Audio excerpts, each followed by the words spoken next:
जब पार्टी नेता की नाराजगी खुलकर सामने आए तो बात तो होगी और चेतावनी भी कुछ ऐसी दी जाए कि ऊपर से नीचे तक पूरी पार्टी हिल जाए तो बात तो होगी और उस चेतावनी के लिए एक ऐसी जमीन को चुना जाए जो जमीन कभी छूटी नहीं है तो बात तो होगी। नमस्कार दोस्तों, मेरा नाम है प्रदीप चौहान। आज संडे के दिन हम इस बात का जरा विश्लेषण करने की कोशिश करेंगे कि राहुल गांधी ने कल जो पंजाब में कहा अपनी पार्टी के नेताओं को, उसके मायने क्या है ये तो समझाएँगे या समझने की कोशिश करेंगे। लेकिन इम्पोर्टेंट चीज़ ये है कि राहुल गांधी ने ये बात कहने के लिए पंजाब की धरती को ही क्यों चुना? राहुल गांधी केरल में थे, वहाँ कह सकते थे ये बात। दिल्ली में लगातार मीटिंगें हो रही है, वहाँ कह सकते थे ये बात। और प्रदेशों में, मध्य प्रदेश में थे राहुल गांधी, वहाँ ये बात कह सकते थे। लेकिन उन्होंने पंजाब को चुना। अपने ने पार्टी के अंदर की गुटबाजी को चुनने के लिए पंजाब समझाने के लिए, चेतावनी के लिए पंजाब चुना। गुटबाजी केरल में भी है, गुटबाजी मध्य प्रदेश में भी है, गुटबाजी दिल्ली में भी है, सब जगह है, हरियाणा में भी है। और सबसे बड़ी बात, राहुल गांधी ये बात मीटिंग में भी कह सकते थे, लेकिन उन्होंने मंच से चुना। क्या वजह है, पंजाब क्यों चुना? और दूसरी बात, राहुल गांधी ने इस चेतावनी के जरिए क्या मैसेज दिया? पहले ये समझते हैं कि पंजाब को क्यों चुना। देखिए, ये बात तो बहुत बार मैं भी शायद कह चुका हूं, आप जानते ही होंगे कि पंजाब वो धरती है जहां पर अगर आज की राजनीति को समझा जाए तो मुझे लगता है कि सबसे पहले जो किसी राज्य को कांग्रेस को छोड़ना चाहिए था वो पंजाब। क्योंकि जो ऑपरेशन ब्लू स्टार हुआ और उसके बाद जो कुछ हुआ, इंदिरा गांधी की जो हत्या हुई, वो सारा जो मामला हुआ, उसके बाद यूं लग रहा था कि कांग्रेस और पंजाब का नाता खत्म हो चुका है। लेकिन इतना कुछ होने के बावजूद भी पंजाब ने कांग्रेस के साथ अपना नाता नहीं छोड़ा। कांग्रेस का सबसे मजबूत कैडर, जिसको बोलते हैं कैडर, अगर कहीं है पूरे भारत में, तो वो केरल और पंजाब में है। पर केरल में भी इतना नहीं है जितना पंजाब में है। पंजाब में अगर विधानसभा चुनाव कांग्रेस हार भी जाती है तो लोकसभा चुनाव में लोग उसको कंपनसेट कर देते हैं, लोकसभा चुनाव में आपको जितवा के भेज देते हैं। और अगर जब ऐसा नहीं करते तो विधानसभा में आपको भेज देती है। कांग्रेस को पंजाब ने कभी नहीं छोड़ा। इसलिए राहुल गांधी ने कल बल्कि ये भी कहा कि पंजाब उन्हें क्यों पसंद है, पंजाब को वो अपने दिल के इतना नजदीक क्यों मानते हैं। भाई और बहनों, पंजाब हमारी स्ट्रेंथ है।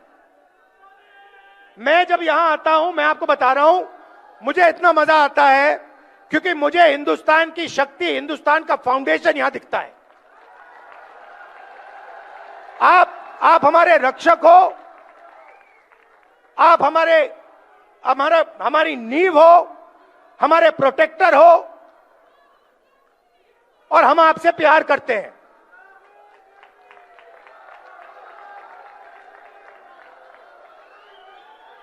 ये मत भूलिए। बाकी सब ठीक है, राजनीति ठीक है, बाकी सब ठीक है, मगर ये मत भूलिए, मैं पंजाब की जनता से प्यार करता हूं, मोहब्बत करता हूं।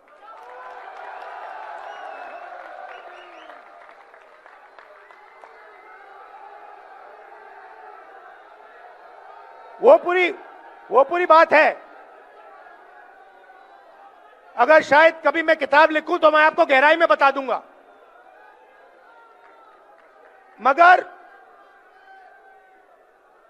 आपका भविष्य है, आपके किसानों का भविष्य है, युवाओं का भविष्य है, इसको उज्जवल बनाना है और पंजाब को सक्सेसफुल बनाना है। बाकी सब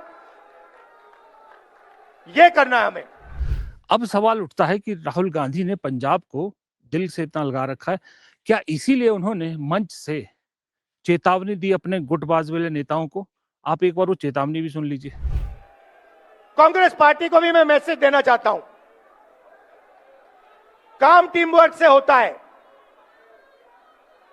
काम टीम वर्क से होता है। एक प्लेयर गेम नहीं जीत सकता है।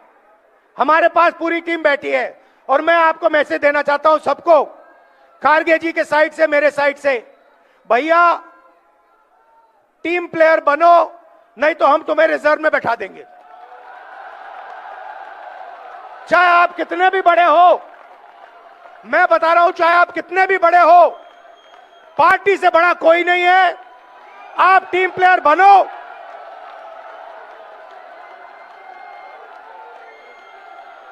और नहीं बने तो फिर खारगे जी और मैं आपको ठीक कर देंगे। और ये जो सारे सीनियर नेता बैठे हैं, मैं इनको बताना चाहता हूं कि हमारी सच्ची शक्ति हमारे कार्यकर्ता हैं। ये जो है, ये हमारी सच्ची शक्ति है, और जो भी होगा पंजाब में इनकी रिस्पेक्ट करके होगा, इनको लेकर होगा, इनको शामिल करके होगा। देखिए, एक बात तो तय है, पंजाब में इस वक्त कांग्रेस कहा जाता है कि 4-5 गुटों में बटी हुई है, और पूर्व मुख्यमंत्री अमरिंदर सिंह पहले कांग्रेस छोड़ के जा चुके हैं, सुनील जाखड़ छोड़ के जा चुके हैं, और उसके बाद जो चन्नी जी जिनको मुख्यमंत्री बनाया था, उन्होंने भी हाल फिलहाल में कुछ ऐसा बयान दिया था कि वो दलित चेहरा है, कि दलितों को पार्टी में रिप्रेजेंटेशन नहीं मिलती, जिससे राहुल गांधी की पूरी जो मुहिम है दलित ओबीसी को रिप्रेजेंटेशन देने की, उसको बहुत बड़ा धक्का लगा था। तो राहुल गांधी उससे नाराज थे, वो दिल्ली में भी नाराजगी जाहिर कर चुके थे जब पंजाब की उन्होंने बैठक बुलाई थी। लेकिन कल मुझे ऐसा लगा कि राहुल गांधी के दिल से वो टीस नहीं गई है। उन्होंने मंच से जो ये मैसेज दिया, मुझे डायरेक्टली तो सबके लिए था, पर इनडायरेक्टली मुझे कहीं ना कहीं चन्नी को लगा कि चरणजीत सिंह चन्नी को ये मैसेज क्लियरली कल भी दे दिया गया।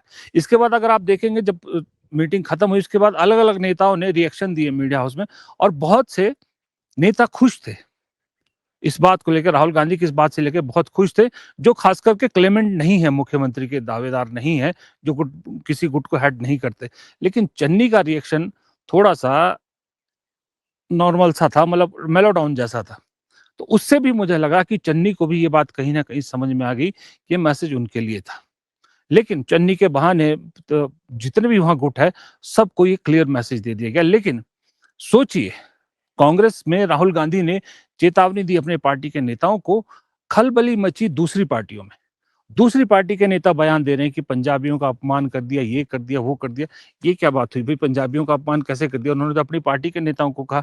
इससे आप समझ सकते हैं कि पंजाब में कांग्रेस कितनी इंपॉर्टेंट है। और दूसरा, राहुल गांधी ने मौका देखा, दस्तूर समझा कि अरविंद केजरीवाल, मनीष सिसोदिया दोनों अपनी पूरे तामझाम को लेकर पंजाब में पिछले जब से दिल्ली हारे तब से वहां बैठे हुए हैं। अब ऊपर से दोनों को बरी भी मिले, क्लीन चिट मिल गई है।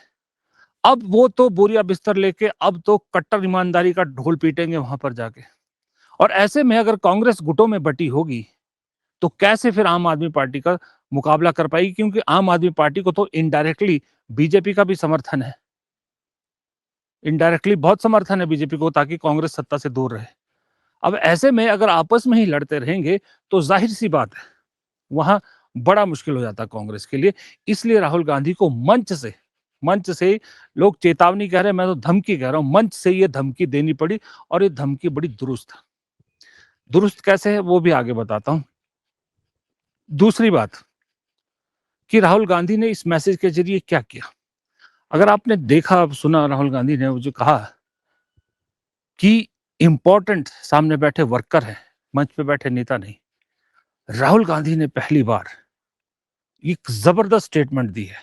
कहने को ये बात है लेकिन इसके मायने बहुत बड़े। राहुल गांधी ने वर्कर को, पार्टी कार्यकर्ता को नेताओं से बड़ा बना दिया, क्लियर कर दिया कि मेरे लिए नेता इंपॉर्टेंट नहीं है, मेरे लिए कार्यकर्ता इंपॉर्टेंट है। इसीलिए राहुल गांधी की इस बात पे इतना शोर उस वक्त जो है मचा कार्यकर्ताओं में, क्योंकि कार्यकर्ताओं की इंपॉर्टेंस जो है वो बहुत इंपॉर्टेंट है। वो राहुल गांधी समझ रहे हैं, जिला अध्यक्षों को इसलिए वो जो है वो शक्तियां दे रहे हैं। अब राहुल गांधी जब कार्यकर्ता को नेता से ऊपर रख देता है तो कार्यकर्ता दिलो जान से काम नहीं करेगा तो क्या करेगा? कार्यकर्ता जानता है कि मेरा नेता मुझे ज्यादा इंपॉर्टेंट मानता है, उस नेता को नहीं। क्यों? वो नेता मेरी वजह से, उसकी वजह से मैं नहीं हूं। ये एक बहुत बड़ा मैसेज है। अब राहुल गांधी ने एक चेतावनी और एक ये मैसेज, इससे सिर्फ पंजाब नहीं, पूरे देश में जहां कांग्रेस है सबके लिए लाइन क्लियर कर दी तो जब राहुल गांधी कहते थे ना कि बारात के घोड़े, रेस के घोड़े, लंगड़े घोड़े अलग करने पड़ेंगे, ये मंच से उन्होंने वो उसका ऐलान किया कि लंगड़ों घोड़ों को अब एक्स्ट्रा में जाना पड़ेगा, बारात के घोड़ों को बारात में नाचना पड़ेगा, और जो नीचे बारात में रेस के घोड़े बैठे हैं, उन रेस के घोड़ों को वहां से उठा के, बारात से उठाकर रेस में दौड़ाऊंगा। क्लियर मैसेज पूरे भारत की कांग्रेस को दे दिया। दूसरा, पूरे भारत के वर्कर्स को दे दिया इंपॉर्टेंट मैसेज कि मेरे लिए, यानी पार्टी के सर्वोच्च नेता के लिए, वर्कर इंपॉर्टेंट है, नेता इंपॉर्टेंट नहीं है। चाहे जितना बड़ा नाम क्यों ना हो, चाहे आप 4 बार के मुख्यमंत्री क्यों ना हो, चाहे आप 10 बार के सांसद क्यों ना हो, कोई मायने नहीं रखता। इस नई कांग्रेस में, इस नए बदलाव में अगर कोई मायने रखता है तो वो है वो वर्कर जो पार्टी के लिए इस ऑड सिचुएशन में भी खड़ा है। और बात भी सही है, नेता पे अगर कोई पुलिस केस होता है, सत्ताधारी पार्टी उन पे कुछ कानूनी कार्रवाई करती है, नेता के पास बहुत ऑप्शन होते हैं। सबसे बड़ा ऑप्शन तो आपको पता ही है कि साइड ही स्विच कर लो, अगर कुछ ना बस चले। फिर भी अगर वो भी नहीं करना हो तो लीगल ऑप्शन वगैरह सब कुछ, धन संपदा सब होता है उनके पास, संसाधन सारे होते हैं। लेकिन आम वर्कर के पास कुछ नहीं होता। लेकिन डंडे खाता है कौन? कार्यकर्ता। सड़क पे उतरता है कौन? कार्यकर्ता। पानी की बौछार सहता है कौन? कार्यकर्ता। मुकदमे झेलता है कौन? कार्यकर्ता। उसको कुछ नहीं मिलता।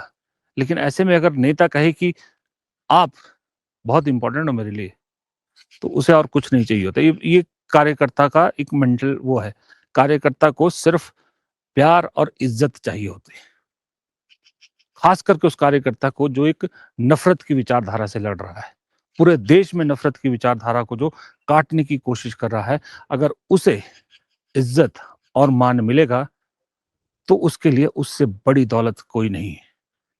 साथ ही ये चीज कार्यकर्ताओं को नेता से ऊपर बनाना एक रास्ता भी खोल देता है कार्यकर्ताओं के लिए कि जो पहले के मठाधीश बैठे हैं ना, अब उनके खाली करने का वक्त आ गया है।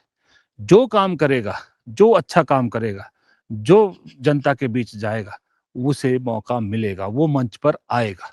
मंच वाले पीछे होते जाएंगे और एक दिन मंच से बाहर हो जाएंगे। ये भी मैसेज एक बड़ा क्लियर कट दिया गया है। तो ये राहुल गांधी के पंजाब के दौरे से और पंजाब में जो हलचल मचाई है, उससे क्लियर हो गया है कि ये अब कांग्रेस की नई लाइन होने वाली है। फिलहाल इस वीडियो में इतना ही। वीडियो पसंद आया तो लाइक कीजिएगा, शेयर कीजिएगा, कमेंट बॉक्स में अपनी राय दीजिएगा और चैनल को सब्सक्राइब करना मत भूलिएगा। नमस्कार।